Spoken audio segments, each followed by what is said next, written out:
Hi, it's Ann here.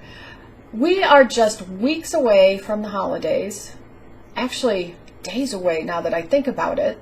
And what I want to talk to you about in this video is for those who have lost a loved one, who have gone through a divorce or maybe going through a divorce or had a significant emotional breakup and are grieving. How do you get through the holidays? And that's exactly what I'm going to do, is give some tips today, so stay tuned.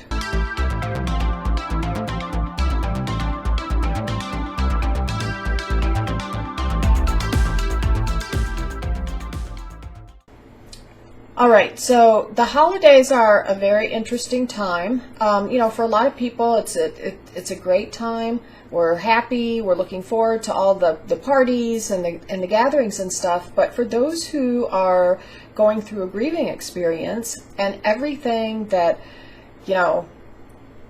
used to be a certain way is no longer that way, everything has changed. How do you get through the holidays? So I'm going to be sharing some principles from the Grief Recovery Institute, where I got my certification to work with grievers. And I actually went there myself for my own grief events actually. And it was so life-changing that I decided to get certified. And I have the honor and privilege to get to walk with other grievers and hold space with them as they process their emotions. Talking about the holidays, there's a lot of different dates that are specifically sensitive to those of us who are grieving. But there's just something about the holidays, and I think it's the traditions and getting together with family and the memories that are created that can really be a difficult time for those of us who are going through some type of grieving event. And so I want to just give you some practical tips to help you kind of navigate through this season. I'm going to do this in two parts. This first part, I'm going to focus mostly on just some general grief tips, and then the second part, which will be another video that I encourage you to also watch, whether it applies to you specifically or not, because you'll know somebody at some point who it applies to. That video will be geared more towards someone who has lost a spouse or has gone through a divorce or a significant emotional breakup. Now, I'm not comparing the two, but there are some nuances between the two. And so I just want to address those separately. So let's get to it. So this first tip is, don't isolate yourself. I know it's normal and natural to feel alone, but what we don't want to do, and especially through the holidays, is isolate. Even if you have to force yourself to be with people, participate in normal activities as much as you can. Now, I get it. Your energy may be low. And we may not participate, and you don't have to participate in the same way you have in the past. But what you don't want to do is not participate at all. And so, kind of make a plan. Maybe you don't do all the activities. Maybe you choose one or two. You don't even have to stay the whole time. If your energy's low or you're just not feeling it after you get there, it's okay. But make the effort to be around some others, because you might be surprised that you will feel okay. And let me just say a little bit about that. When my dad died, it was like 2 weeks before Thanksgiving. And the last thing me and my family felt like doing was cooking and all that stuff, the preparation to get ready for the big Thanksgiving holiday meal, which is American holiday for those of you who may be watching from a different country. And so we just decided that instead of doing all that, we were going to break our normal tradition and we were just going to go out to eat. So that way we still will spend time together, but because our energy was just lower, which is normal and natural, we went and we participated and spent time together. We just did it a little different. And so I just want to give you permission. I want you to give yourself permission to let that be okay, to not do things, everything that you used to do. Next tip that I have prepare yourself that this time of year can be more emotional, and then have a plan.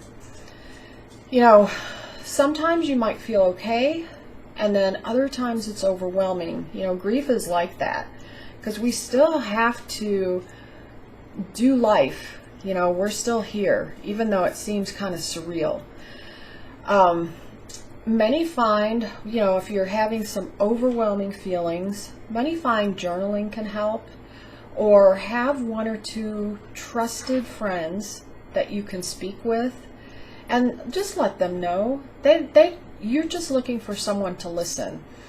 Because of the holidays, you know, this time of year, there's a lot more things that kind of can trigger, you know, memories, right? Some of them might be good, but just overwhelmingly sad, because you know there's not going to be that memory going forward. Another thing is that some folks wrestle even with the idea of, should I participate in the holidays? Should I go to an event? Is that okay? Yes, it's okay. No one grieves the same, but we were just talking about not isolating. Now, it might look different for you this year. It might feel different for you this year. But it's perfectly okay to go and participate. In fact, we can still be grieving and find joy in things. We can find things funny, along with the sadness that comes with grieving and all of the other emotions that come with it. So, is it okay to participate? It is. Is it okay for it to be different? Absolutely. Just make a plan. Have some friends by your side.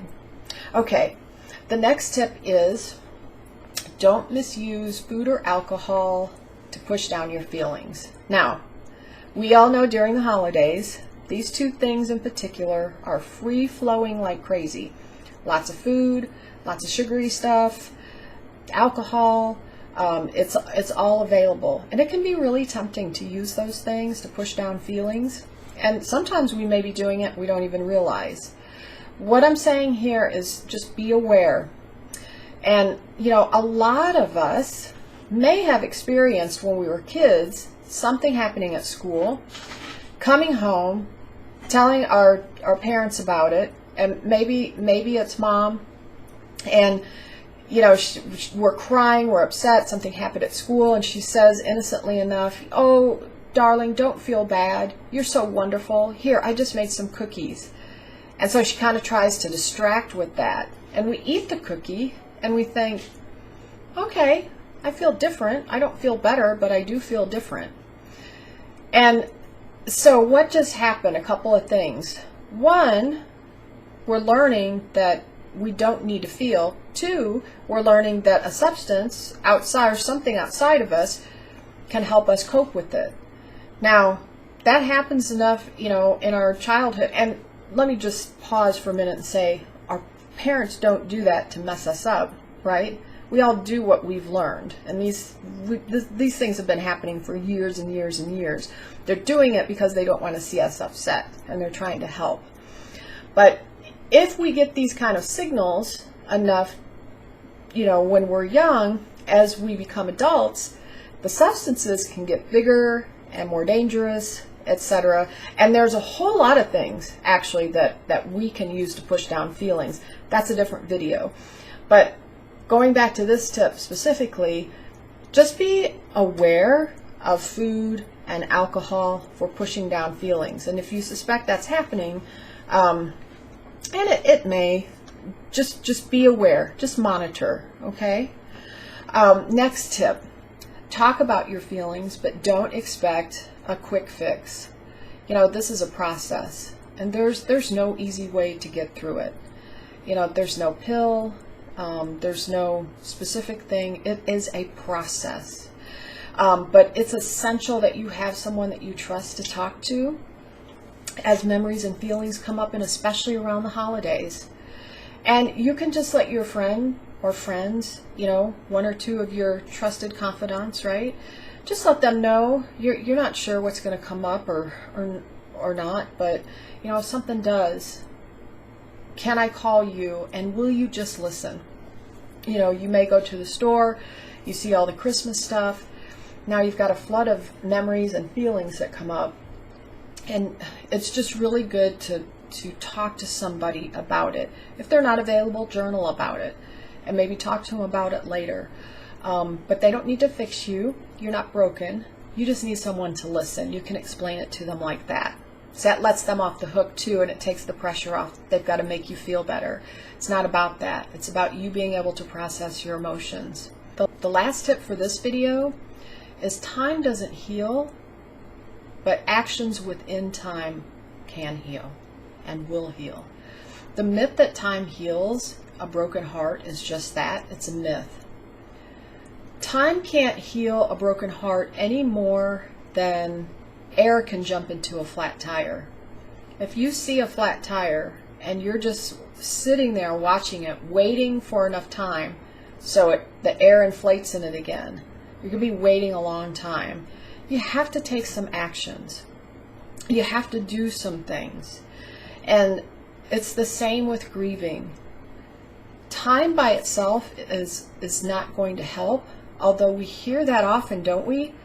I can do the fill in the blank right now. Time heals all wounds, right? We've heard that over and over again. It just takes time.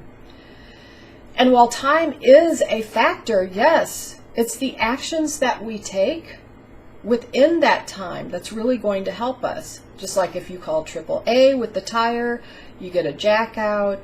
You know, there's specific things that you need to do. And so I would encourage you, if you haven't joined up with, you know, a support group, or maybe getting some counseling, or, you know, even with somebody like myself in grief recovery, there's a lot of different methodologies and things out there to help you. Please take advantage of those, because that time by itself isn't really going to do the trick, not by itself. As we talked about, you know, you have to go through it, which means you need to process it. And stuffing it down isn't processing. Although that's a lot of what, even subconsciously, many of us, including myself, have learned and think that we've dealt with it. So again, just want to make you aware of that. So I hope you found these tips helpful. I encourage you to go over to my next video, because you're going to get 5 more tips over there. Even if they don't specifically apply to you, because they're going to be more geared towards death of a spouse, divorce, or a significant romantic breakup, you will know somebody at some point that's going through that and find this helpful. All right, see you in the next video.